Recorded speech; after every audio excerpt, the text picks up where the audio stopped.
नमस्कार दोस्तों, मैं सतीश सुमन आपके अपने YouTube चैनल श्रेष्ठ भारत में आपका स्वागत करता हूं। दोस्तों, कैसे हैं आप सब?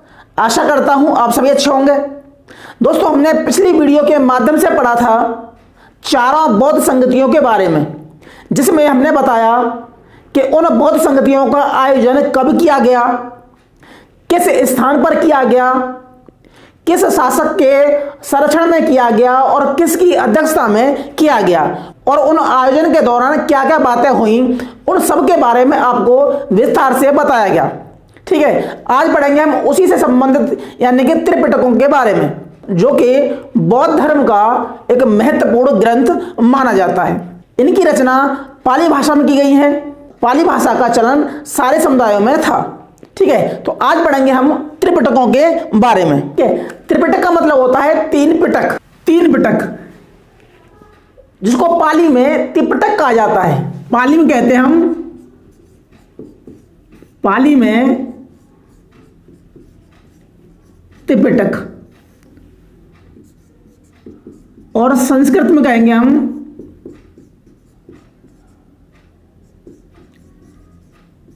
त्रिपिटक। ठीक है, यानी कि तीन पिटक। पिटक माने होता है टोकरी। ठीक है, पिटक माने होता है टोकरी, यानी कि गौतम बुद्ध के जो उपदेश थे उन उपदेशों का संकलन किया गया, उन उपदेशों को समाहित किया गया, जिसे हम त्रिपिटक कहते हैं। इन त्रिपिटकों में महात्मा बुद्ध के बुद्धत्व प्राप्त से लेकर परिनिर्वाण तक की जो भी बातें थी, जो भी उपदेश थे, जो भी उनका दर्शन था, उन सभी को समाहित किया गया इन त्रिपिटकों में। ठीक है, तो कब से कब तक है?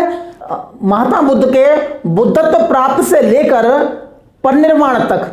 ठीक है, यानी कि जब तक उनकी मृत्यु हुई तब तक के जितने भी उपदेश थे उन सभी उपदेशों को इसमें समाहित किया गया। ठीक है, पाली भाषा में किया गया। बौद्ध धर्म में इन त्रिपिटकों का बहुत ही महत्वपूर्ण स्थान है और यह बौद्ध धर्म के प्राचीनतम ग्रंथ माने जाते हैं। तो पढ़ेंगे हम त्रिपिटकों के बारे में। यानी कि त्रिपिटकों को हमने तीन भागों में बांटा। कितने भागों में बांटा? तीन भागों में त्रिपिटकों को बांट दिया।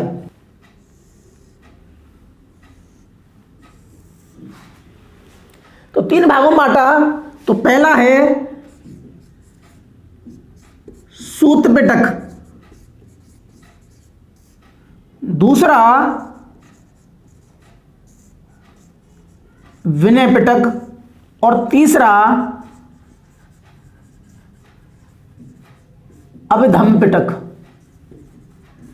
ठीक है, तो हमने पिटकों को तीन भागों में बांटा: सूत पिटक, विनय पिटक और अभिधम्म पिटक। हमने पिछली वीडियो के माध्यम से जाना था कि पहले दो पिटक यानी कि सूत पिटक और विनय पिटक का जो संकलन किया गया वो पहली बौद्ध संगीति यानी कि 483 ईसा पूर्व में किया गया, जिसमें महाकश्यप ने अध्यक्षता की थी। ठीक है, तो पहले कब हुए? तो ये हुए पहली बौद्ध संगीति के दौरान। ये दोनों होंगे पहली बौद्ध संगीति, और ये होता है तीसरी बौद्ध संगीति।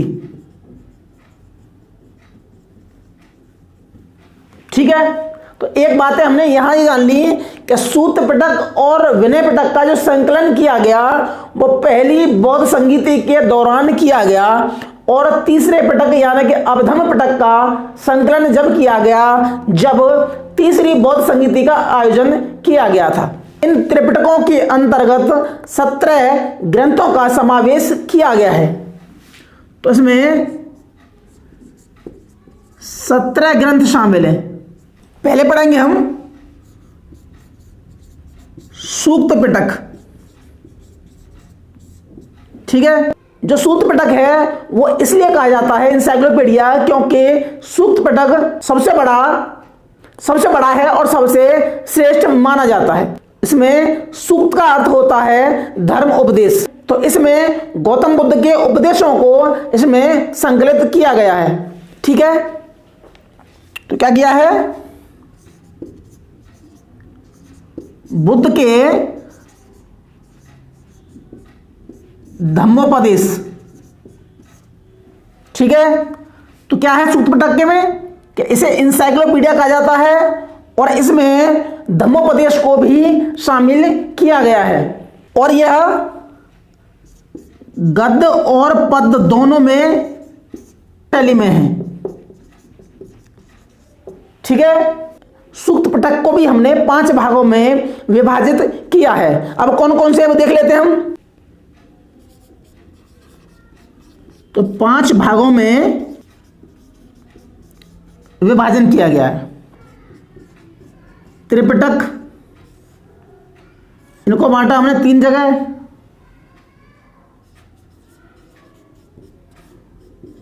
सूक्त पिटक, विनय पिटक और अभिधम्म पिटक। ठीक है, इसको भी 5 भागों में बांटा। इसमें क्या है, दीघ निकाय,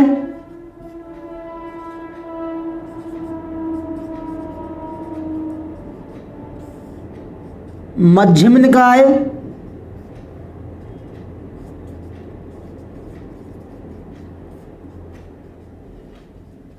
संयुक्त निकाय,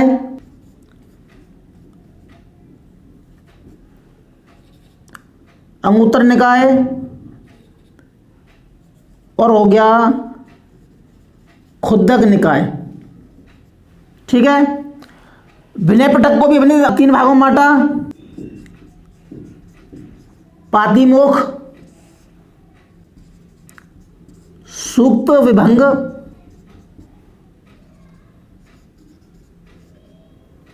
खंदक और परिवार। ठीक है, धम्म संगणी, विभंग, धातु कथा, कथावत्तु,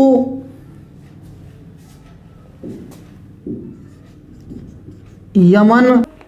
तो हमने त्रिपिटक को 3 भागों में बांटा। सूक्त पिटक, विनय पिटक, अभिधम्म पिटक। सूक्त पिटक और विनय पिटक का संकलन किया गया पहली बौद्ध संगीति के दौरान और अभिधम्म पिटक का संकलन किया गया तीसरी बौद्ध संगीति के दौरान। अब यहां हमने सूक्त पिटक को भी 5 भागों में यानी 5 निकायों में विभाजन किया गया, जिसमें दीघ निकाय, मध्यम निकाय, संयुक्त निकाय, अंगुत्तर निकाय और खुद्दक निकाय। ठीक है, विनय पिटक को भी हमने 3 भागों में बांटा, जिसमें पहला है हमारा पातिमोक्ष, सूक्त विभंग, खंदक और परिवार। अभिधम्म पिटक को हमने 7 भागों में बांटा, जिसमें धम्म संगणी, विभंग, धातु कथा, कथावत्तु, यमन, पत्थान, पुग्गल पन्नति। ठीक है, तो ऐसे इनको बांटा। अब इनको हम पढ़ेंगे विस्तार से कि किन किन ग्रंथों में कौन कौन सी बातें लिखी गई हैं। तो पहला निकाय है दीघ निकाय, यानी कि दीर्घ, इसे हम संस्कृत में कहेंगे दीर्घ निकाय, यानी कि बड़ा निकाय, यानी कि बड़ा भाग। इस दीघ निकाय में जो गौतम बुद्ध के जो बड़े बड़े उपदेश थे, लंबे लंबे उपदेश थे, उनको इसमें दीघ निकाय में शामिल किया गया। यह भी दीघ निकाय भी गद्य और पद्य में है। दीघ निकाय, तो उसमें क्या है,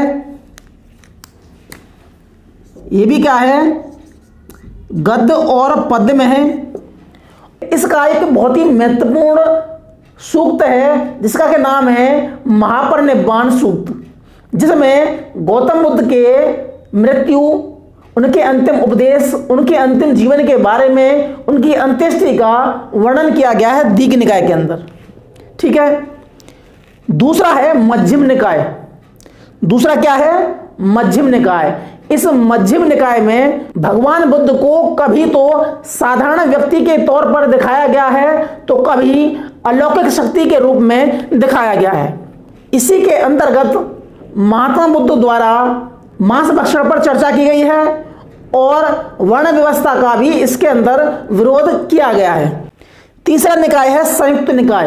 यह भी गद्य और पद्य दोनों शैली में लिखा गया है और इसमें सबसे महत्वपूर्ण बात यह है संयुक्त निकाय की कि इसमें जो मगध वंश के शासक अजातशत्रु तथा कौशल नरेश प्रसेनजीत के युद्ध का वर्णन किया गया है। अब पढ़ेंगे हम अंगुत्तर निकाय। ठीक है, एग्जाम में अधिकतर अंगुत्तर निकाय के बारे में पूछ लिया जाता है क्योंकि जो 6ठी शताब्दी ईसा पूर्व के 16 महाजनपद थे, जो 16 बहुत बड़े जनपद थे, जिले थे, उनका जिक्र पहली बार किया गया है अंगुत्तर निकाय के अंतर्गत।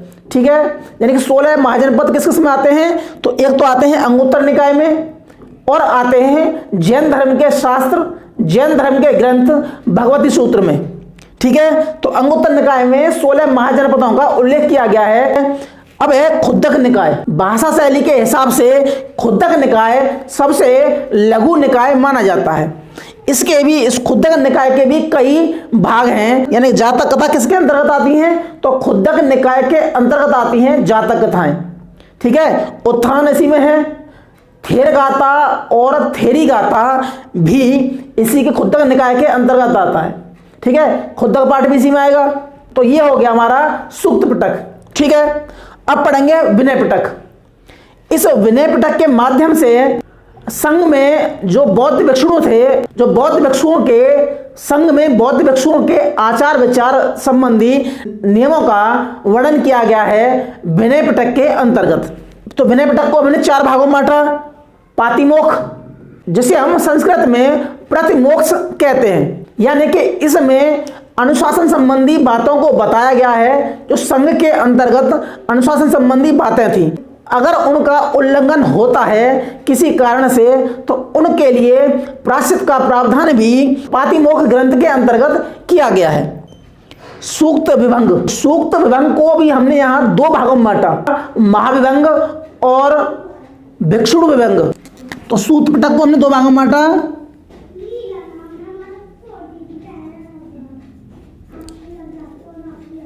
महाविभंग और भिक्षुण विभंग। ठीक है, तो सूक्त पिटक को 2 भागों में बांटा। महाविभंग, इसके अंतर्गत यानी कि जो मेल भिक्षु थे, पुरुष भिक्षु थे, उनके नियमों का वर्णन किया गया है महाविभंग के अंतर्गत। ठीक है, और भिक्षुण विभंग में जो महिला भिक्षुण थी, उनके आचार विचार संबंधी नियमों का उल्लेख किया गया है भिक्षुण विभंग के अंतर्गत। अब पढ़ेंगे हम खंदक। खंदक ग्रंथ के अंतर्गत जो मठ में यानी कि गुफा में जो भिक्षु और भिक्षुण रहते थे, उनको क्या करना है और क्या नहीं करना है, या क्या उनके लिए निषेध है, उनका जिक्र किया गया है खंदक के अंदर। ठीक है, परिवार संबंधी बातें हैं। यह विनय पिटक का सबसे अंतिम ग्रंथ माना जाता है, परिवार ग्रंथ। ठीक है, तो ये आपके हो गए विनय पिटक। ठीक है, अब पढ़ेंगे अभिधम्म पिटक। अभिधम्म पिटक कब किया गया इसका संकलन, तो इसका संकलन किया गया तृतीय बौद्ध संगीति के दौरान। किसने किया, तो ये किया मोगली पुत्तिस ने। ठीक है, अभिधम्म पिटक के अंतर्गत जो बौद्ध धर्म के उपदेश थे, उनके सिद्धांत थे, उनके मत थे, उनका दार्शनिक रूप से वर्णन किया गया है। ठीक है, तो उसमें क्या है, जो उपदेश हैं, जो उनके मत हैं, जो उनके विचार हैं भगवान बुद्ध के, उनका दार्शनिक रूप से वर्णन किया गया है अभिधम्म पिटक के अंतर्गत। यानी कि अभिधम्म पिटक को भी हमने 7 भागों में बांटा। वो है धर्म संगणी, विभंग, धातु कथा, कथा वस्तु, जिसे हम कथा वस्तु भी कह सकते हैं, यमन, पत्थान और पुग्गल पन्नति। यानी कि हमने 7 भागों में अभिधम्म पिटक को विभाजित किया। इन त्रिपिटकों के संकलन के बारे में एक कहानी और यह भी है कि जब भगवान बुद्ध का परिनिर्वाण हुआ, तो सुभद्र एक भिक्षु थे उन्होंने खुश होकर कहा कि जो भिक्षु रो रहे थे कि भाई सारे भिक्षु शांत हो जाओ, रो मत। ठीक है, अच्छा हुआ वो चले गए। ठीक है, अब हमें रोने की कोई ज़रूरत नहीं है। वो हमें खामखा ही रोकते टोकते थे, खामखा ही डांटते थे। ठीक है, हमारी स्वतंत्रता के लिए बाधक थे गौतम बुद्ध। इसलिए अब उनके जाने से, उनके मरने से, उनके चले जाने से अब हम स्वतंत्र हैं। अब हम जो चाहे कर सकते हैं, जो न चाहें नहीं कर सकते। ठीक है, तो उनकी बात सुनकर महाकश्यप को गुस्सा आया और उन्होंने कहा कि अगर ऐसा ही रहा बौद्ध धर्म को काफी नुकसान हो सकता है। इसलिए उन्होंने त्रिपिटकों का संकलन किया गया और भगवान बुद्ध की बातों को, भगवान बुद्ध के दर्शन को, भगवान बुद्ध के उपदेशों का संकलन किया गया त्रिपिटकों के माध्यम से। ठीक है, तो हमने पढ़ा त्रिपिटकों के बारे में। इनका संकलन कब किया गया? तो पहले सूक्त पिटक और विनय पिटक का संकलन किया गया पहली बौद्ध संगीति के दौरान, और तीसरे यानी कि अभिधम्म पिटक का संकलन किया गया तृतीय बौद्ध संगीति के दौरान अशोक के शासनकाल में। इसका संकलन किया गया मोगलीपुत्तिस ने, और इन दोनों का संकलन किया गया भगवान बुद्ध के जो शिष्य आनंद और उपाली के द्वारा। ठीक है, त्रिपिटकों को हमने 3 भागों में बांटा। अब सूत्र पिटक को भी हमने 5 भागों में बांटा, यानी 5 निकायों में बांटा। वो है दीघ निकाय, मध्यम निकाय, संयुक्त निकाय, अंगुत्तर निकाय और खुद्दक निकाय। विनय पिटक को पातिमोक्ष, सूक्त विभंग, खंदक और परवारक में बांटा। इसी तरह अभिधम्म पिटक को भी हमने 7 भागों में बांटा। तो इस तरह 17 ग्रंथ हो जाते हैं इन त्रिपिटकों के। इस तरह 17 ग्रंथों का समावेश किया गया इन त्रिपिटकों के अंतर्गत। जो ये 17 ग्रंथ हैं इनका संकलन किया गया इन त्रिपिटकों के अंतर्गत। तो आज के लिए सिर्फ इतना ही। तो आपको हमारी वीडियो कैसी लगी? अगर आपको हमारी वीडियो अच्छी लगी है तो उसे लाइक कीजिए, शेयर कीजिए और सब्सक्राइब कीजिए। बगल में जो बेल आइकन है उसे भी क्लिक कीजिए ताकि हमारी हर वीडियो का नोटिफिकेशन आप तक पहुंचता रहे। तो दोस्तों मिलते हैं अगली वीडियो में, तब तक के लिए जय हिंद, जय भारत।